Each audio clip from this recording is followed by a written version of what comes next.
আজি আমাৰ অতি মৰমৰ বন্ধু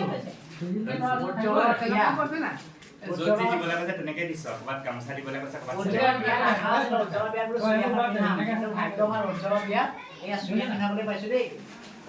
তোমাৰ মনৰ বাঞ্ছা পূৰণ হৈ গ'ল আজি।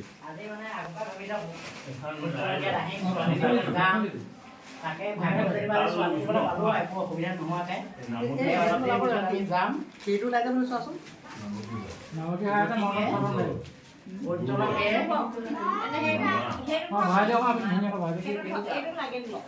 এয়া সুখী বহি আছে চব।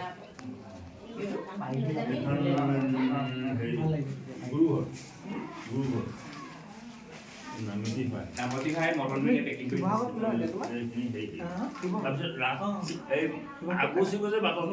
সেইবোৰতো আমি গাড়ীত নিব লাগিব গাড়ীত নিবি মনখন বন্ধ কৰি দিওঁ নেকি?